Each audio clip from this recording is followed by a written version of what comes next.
ask me ever again to get on a ride. This right here is the reason I don't do it.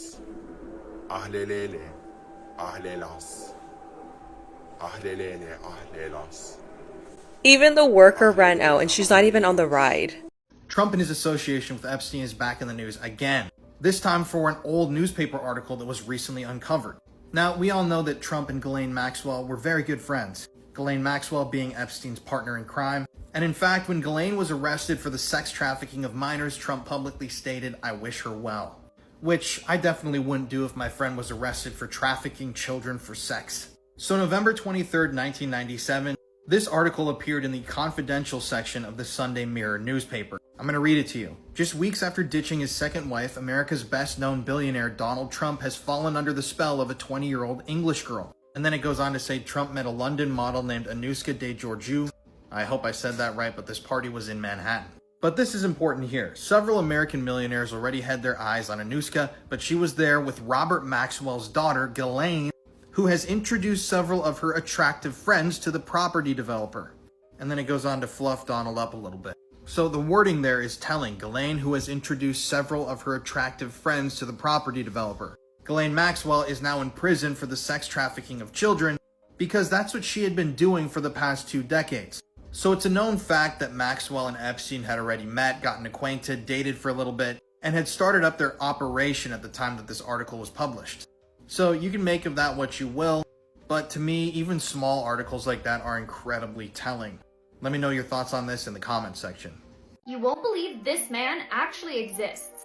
This is the real-life Lizard Man. His name is Eric Sprague, and he has the nickname Lizard Man. He's well known for his many body modifications, piercings, tattoos, sharpened teeth, and even a split tongue. It took over 700 hours to get his entire body tattooed. And so far, he spent $300,000 to transform himself into the Lizard Man. And he says that he's very happy with his transformation. I think by this point we all know the dangers of hot cars in the summer, and it is unacceptable that any child be left in a car to die. But this child was in the care of a state-contracted worker when he was left alone for 5 hours and died in the hot car. This is 3-year-old Katorius KJ Starks Jr. He was living with a foster family, and on Friday, July 22nd, he was at daycare and then was headed to a visit with his father. The person responsible for getting him there was Keila Stanford, a third-party worker contracted by the Alabama Department of Human Resources. On the morning of July 22nd, the family said Stanford picked KJ up from the daycare to drive him to see his father.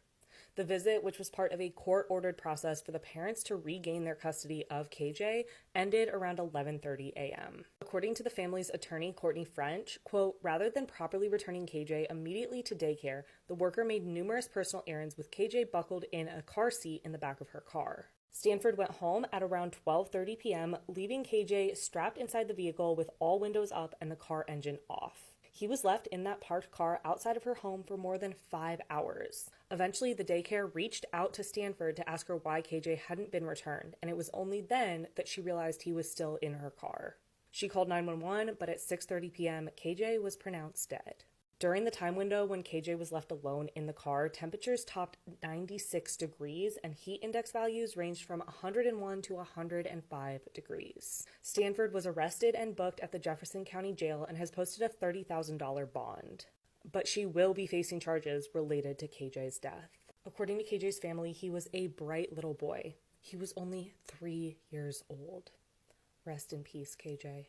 Do not eat any of these things. I must be really hungry because these turtles look exactly like avocados. You can't tell me that this rock doesn't look like a loaf of bread. And this tree looks a little bit too much like sliced bacon. Why does this deodorant have to look like a delicious popsicle? And definitely don't eat these because they're actually fridge magnets. Noodles or rubber bands? Okay, this pug and this loaf of bread could be twins. Did somebody drop their bread?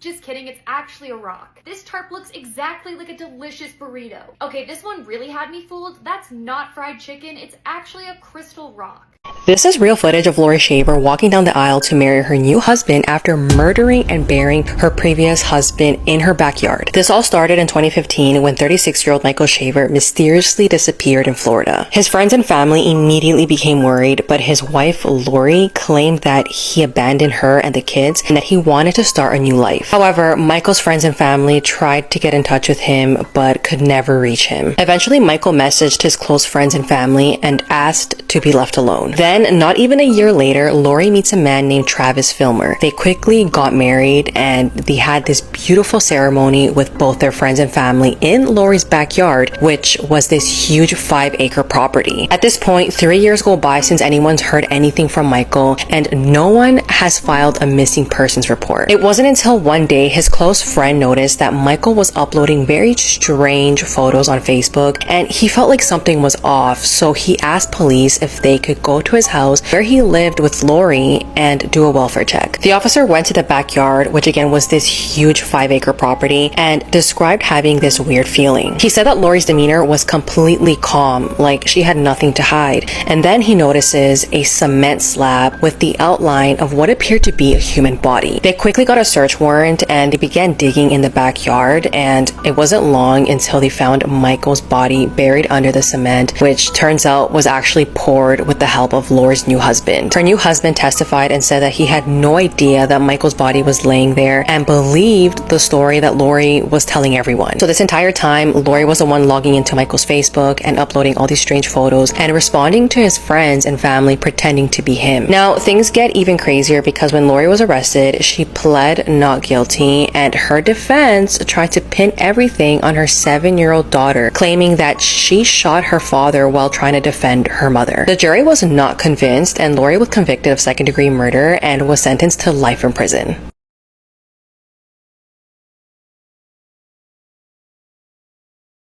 The bizarre beauty standards of Tudor women. The bizarre obsession with giant foreheads. Would you believe that during the Tudor dynasty, women sacrificed their eyebrows, eyelashes, and even their health for one goal: to look like an egg? That's right. Back then, the height of beauty was having a huge, smooth, and shiny forehead. The bigger, the more sophisticated. To achieve this strange ideal, women shaved the hair off their foreheads, pushed their hairlines back, and eliminated any trace of eyebrows or eyelashes that might distract from this facial monument. Unfortunately, the horror didn't stop there. Many used the infamous Venetian CESE to whiten their skin, a cream made of lead and vinegar that slowly poisoned their bodies. And the worst part is when this beauty standard became a source of shame for future generations, portraits were retouched to hide the truth.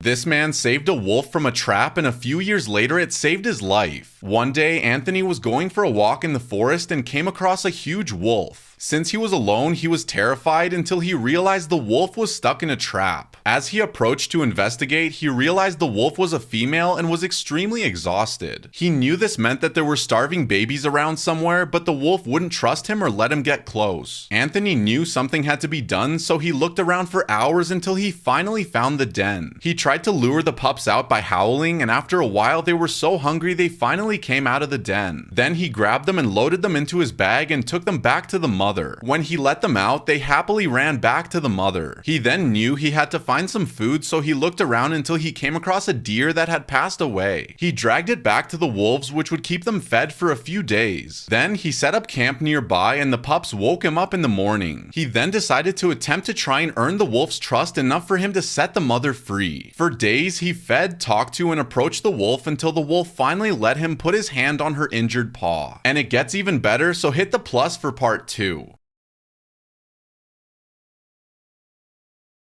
Average age to lose virginity by country. Belgium,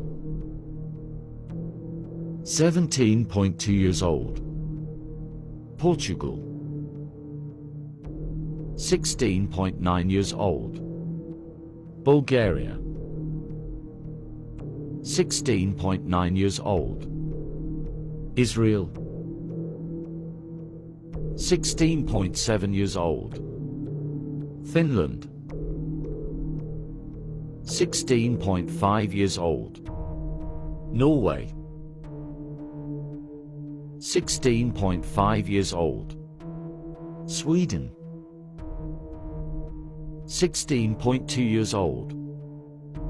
Denmark. 16.1 years old. Iceland. 15.6 years old.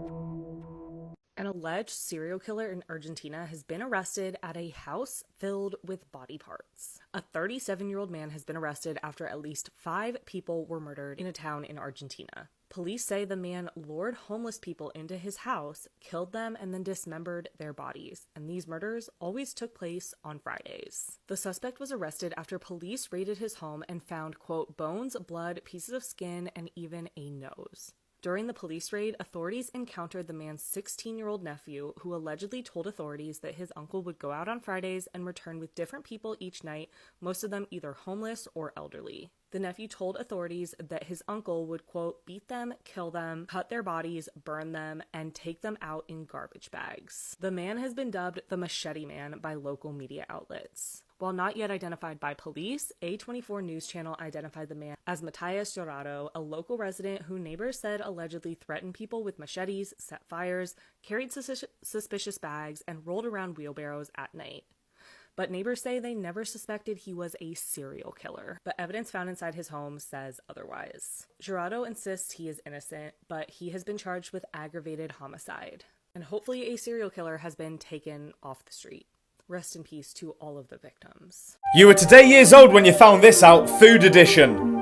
Number 1, the next time you're at McDonald's, fold down your ketchup pot to make a full-on plate for your fries. It's so helpful. Number 2, the lids of plastic cups at takeaways can actually come down and work as coasters. Check this out. They fit absolutely perfect. And at number 3, microwaves actually have a silent mode. That's right, go to your microwave and hold down the 0, the 1 and the cancel button and it will be as quiet as a mouse. This has got to be the funniest trend of the year so far. So people are recreating this old phone call that Cenat had with his mom on stream. These recreations go something like, you did so good, guy. Good boy. Good boy. You did so good. Yeah. As of right now, that is the biggest meme on TikTok. Now, this meme started becoming insanely popular when big streamers like DDG started reacting to people's videos on it. Then there were people that started to make like compilations of the best remakes of this phone call. By the way, this one is the best one hands down, like that's not even debatable. But I just gotta know who exactly came up with this trend. I mean, if you see the trend without hearing the original phone call between Kai and his mom, you'd probably think there was some Diddy stuff going on in that phone call. So if you see the trend before the phone call, the actual phone call is low-key disappointing. Like, I was expecting his mom to be on there like, I'm about to know you're number 1. My son number 1. I'm about to know.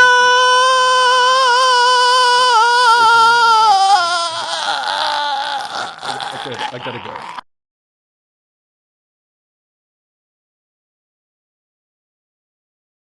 I'm about to read your palms and tell you what it means.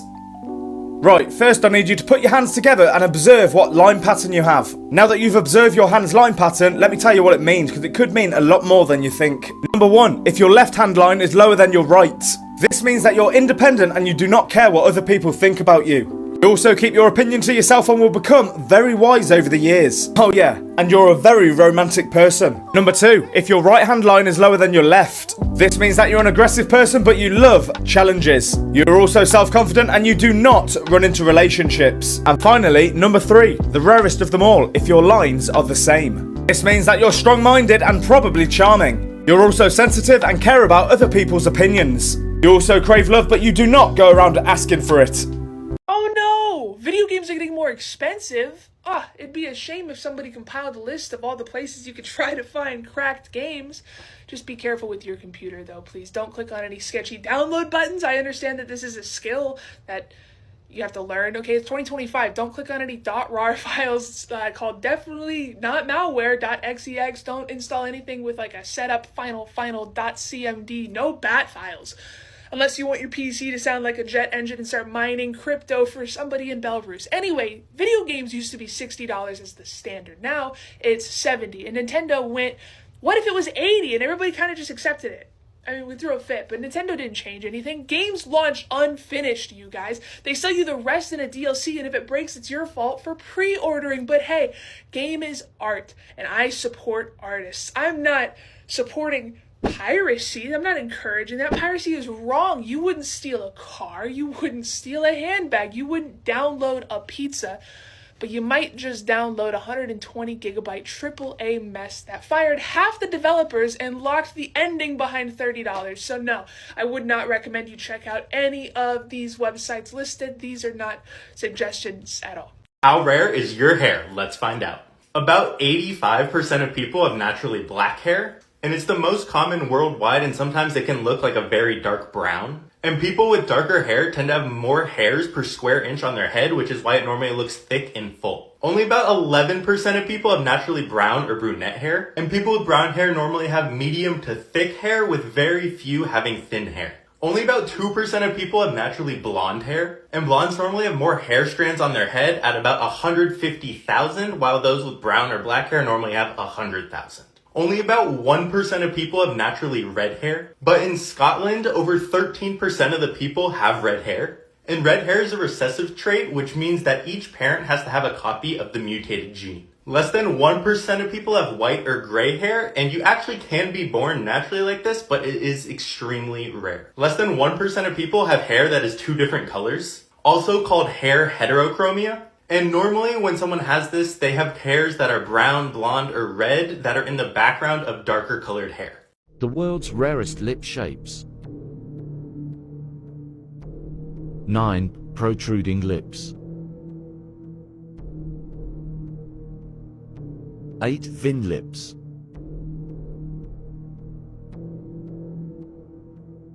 7. Morse plate lips. 6. Cherub lips. 5. Bee-stung lips. 4. Heart-shaped lips. 3. Uneven lips. 2. Cupid's bow lips. 1. Double-lobed lips. Morbid Facts, Part 1. In 1992, 18-year-old John Thompson was home alone when he had both of his arms ripped off in a farming accident. But he still managed to get up and dial 911 with a pencil in his mouth. He miraculously survived and both of his arms were reattached. John says the only pain he really felt was when the exposed nerve hanging down his right side knocked into something. When Tatanisha Hedman discovered that her husband raped their daughter, she waited for him to fall asleep before pouring kerosene on him and lighting him on fire. She later admitted to police that she intentionally set him ablaze because shooting him would have been too nice. In 2009, a man sued Pepsi when he was traumatized after finding a mouse in his Mountain Dew. But Pepsi attorneys said this was impossible since Mountain Dew would completely dissolve a mouse within 30 days. Pepsi ended up winning the case after proving that the can was purchased more than 70 days after it was manufactured.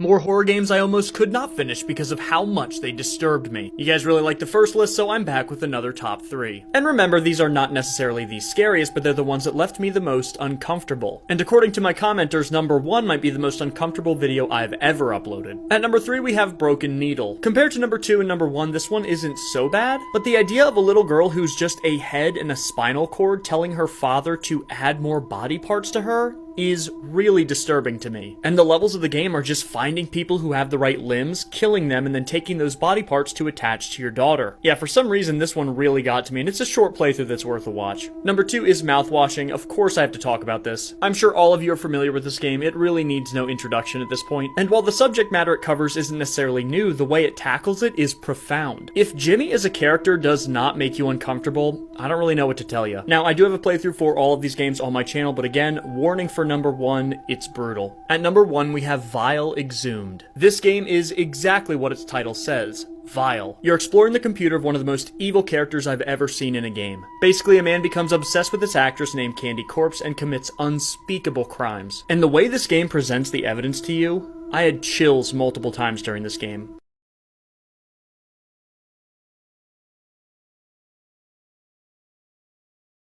Did you know what was actually going on in this story? Because I bet you didn't. Apparently, Willy Wonka, Charlie and the Chocolate Factory is the most messed up, disturbing, horrifying movie ever made. I know you're all probably thinking, why? It's just a kid's film. Well, maybe it's not.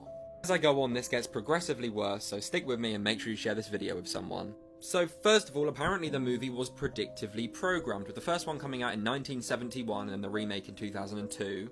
In the 1971 movie, there's talk of facial recognition and robots actually taking over people's jobs, which of course is happening now. With literal AI-controlled rooms and a number of different things which lead people to believe it was predictively programmed. Next up, there's a theory that it's actually connected to Batman. The company of the toothpaste, called Smile, is the same as the Joker's laughing gas in the movie, when people have seen a lot of connections between the two. Which leads on to the next one, that Willy Wonka is actually a serial killer. Weirdly and scarily kind of makes sense because of the context. Every child apparently representing a different sin that has to be purged. The way that he eliminates people, but wait till you hear this. He lures people in with marketing, eliminates them when they fail to meet the expectations, and then of course reward the most obedient one with ownership of the system. Which many people have been saying is pretty creepy and also sounds very familiar to things nowadays. When you think about it, some of it does make sense, some of it I'm really not too sure. Let me know your thoughts and let me know which one next. Dog psychology facts you probably didn't know. If your dog is sleeping like this on its side with its legs extended, it most likely feels safe and is at a comfortable temperature. If your dog licks you when you get a cut or a wound, he's actually trying to heal you. Your dog has antibacterial compounds in their saliva, so when they're licking your cut, they're trying to heal you faster. Dogs yawning. If your dog is yawning, it's not the same as a human yawn. Dogs yawn to reduce anxiety and stress and remain comfortable. Dogs can actually smell your emotions. Studies were done showing that dogs can feel a sense of both stress and fear along with some other happier emotions, and dogs tended to mirror that human's emotion. Dinosaurs that were found in your country. Croatia. Histriosaurus.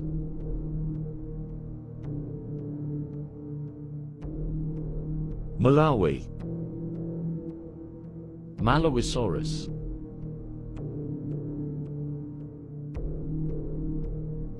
Norway. Hippacrosaurus.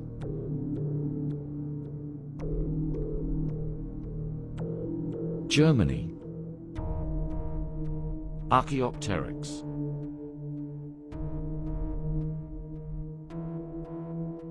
USA. Utahraptor.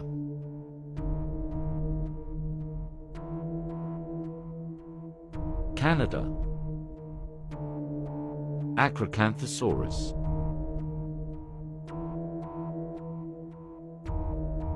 I'm gonna ruin your childhood, so listen in.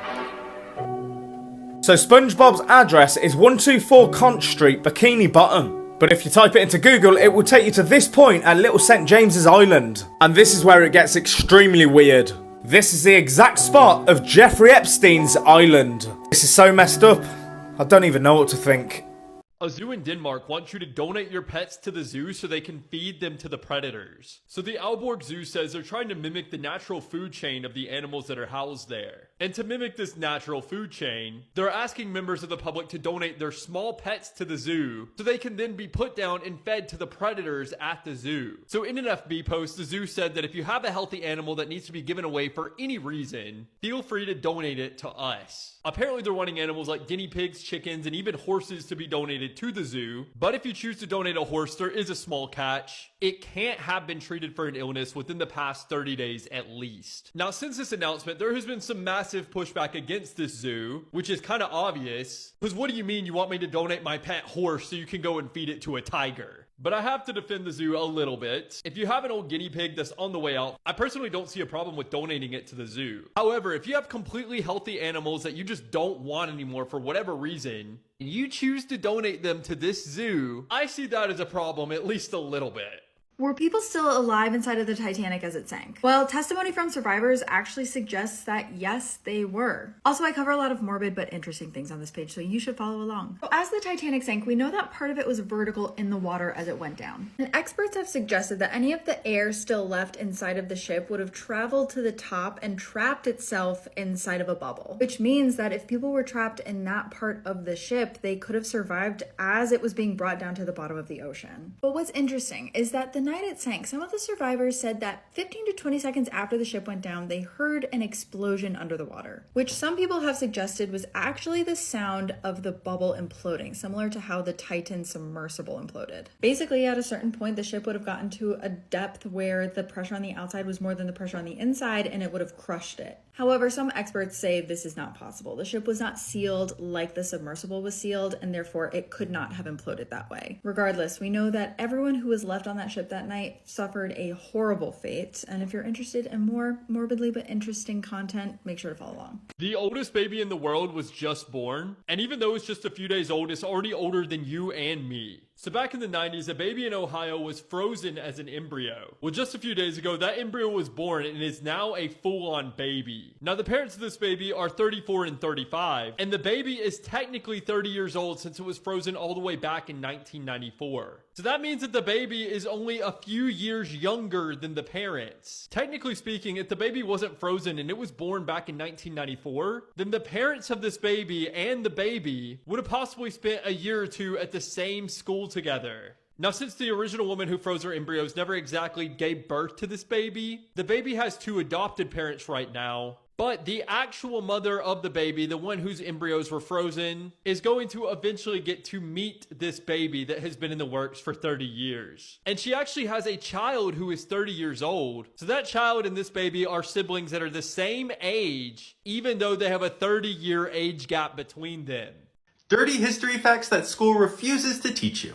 In ancient Greece, large peepees were a sign that someone was stupid or foolish, which is why so many statues like this one are depicted with a small one because it was a sign of intellect. Benjamin Franklin had a MILF fetish. Benjamin Franklin actually wrote a letter to a boy saying that older women were better because they're more experienced, and in that he said, while the face wrinkles, the other parts do not. In 17th century Europe, it was common practice for nannies to give a handy to a younger teenage boy in order to help him fall asleep. She is responsible for the deaths of more people than the average serial killer. Ilse Koch and her husband Karl were responsible for the management and construction of the Buchenwald concentration camp in Germany. With this power, she enjoyed causing suffering. She and her husband created a rule that if any prisoner were to look at her directly, they would be executed on the spot. Because of this, she started to ride a horse through the concentration camp, dressed in very revealing clothing that was tight with very low cleavage. Just so she could say, somebody looked at me, and she could have them executed. Meanwhile, people were probably looking at her because she looked crazy, but she also carried a whip and she would just hit people at random. Then when husband Karl was away, witnesses reported she would command officers to bring a selection of male soldiers to her mansion that was on site at the camp, then force them to remove their clothing and then lie in front of them in lingerie. If any of them looked at her or showed any signs of being excited, she would also have them executed. It just gets worse from here. She also insisted on having only teenage boys be her servants in her home, and each morning she would lay in bed in her nightgown and have them bring her breakfast, just so she could say, you looked at me, have them taken care of. Over time, she became bored with this game. This suffering so boring. So she creates a new hobby. One day she's riding through camp again on her horse, whipping people at random, when she notices that one of the prisoners has a tattoo. This prompts her to go to the camp's doctor so she could pressure him to start a new experiment, to see if there's any connection between tattoos and criminal behavior. A German inmate gave the testimony that all prisoners with tattoos had to report to the dispensary. Once the prisoners were examined, the ones with the most artistic tattoos were then killed, with lethal injection. Ultimately, there was over 800 prisoners that went through this, just so the desired pieces of skin with tattoos could be skinned off their bodies and preserved. She would then decorate with the preserved skin, and also use it to make lampshades. I also read that she used the skin to cover books, and to make gloves. She would also give out these pieces of skin as gifts. In 1942, Ilse and her husband were taken to court for misusing camp funds, but also for not following protocol with prisoners. You know it's bad when the Nazis themselves, even at the time, said, you took it too far. For more horrific history, please subscribe to my YouTube channel as we unbox more of these cases.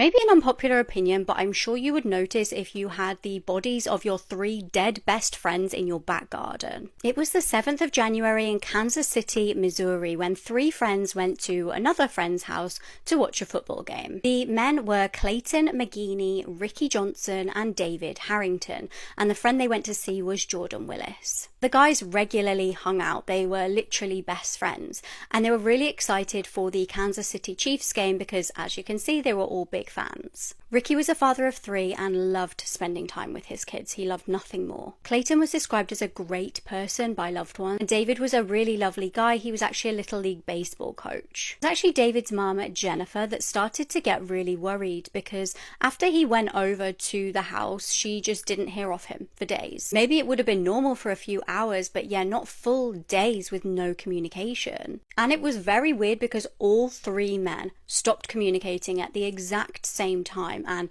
hadn't spoke to their family or friends. It was Clayton's fiance that finally ended up taking matters into her own hands and just driving over there to see what the hell was going on. She ended up driving over to Jordan's house and literally banging on his front door, desperate for any kind of answers. But eerily, there was no reply. What the hell had happened at this house? She then went round the back of the home, and that's when her whole world was turned upside down. She wanted to see if she could obviously get a better look through a window or something, or get any idea what had gone on. When she entered the back garden, she was absolutely horrified. One of the men was dead on the back porch, and the 2 other were deceased in the back garden. They were all frozen. As you could see, it was really snowy at that point. Now, she rang police and they raced to the scene, and it was only once police actually arrived that they realised somebody was in the house. Jordan allegedly then came out of his bedroom and shortly after lawyered up. He initially claimed that he had no idea that those bodies were there. He initially stated he didn't usually use the back door, he just used the front door, so he had no idea that the bodies were in the garden. However, the men's cars were still parked at the house, so I feel like that makes absolutely no sense in my opinion. It's also alleged that multiple people had tried to call this Jordan and ask where on earth their loved ones were, and he was just not answering. Police originally ruled out foul play and stated that this guy had no motive to want to hurt his friends. However, things have changed. Jordan was fairly recently arrested along with another man. The deceased men's autopsies revealed they had illegal substances in their systems. Police allege that Jordan supplied these men with substances, along with a man named Blade Brown. That was obviously a nickname. His real name is Ivory Carson. Text messages allegedly reveal that Ivory had provided some substances to these men. 2 witnesses also allegedly reported that Jordan had been seen passing around a dinner plate with substances on it to these men at his house. Both men are currently being held in jail.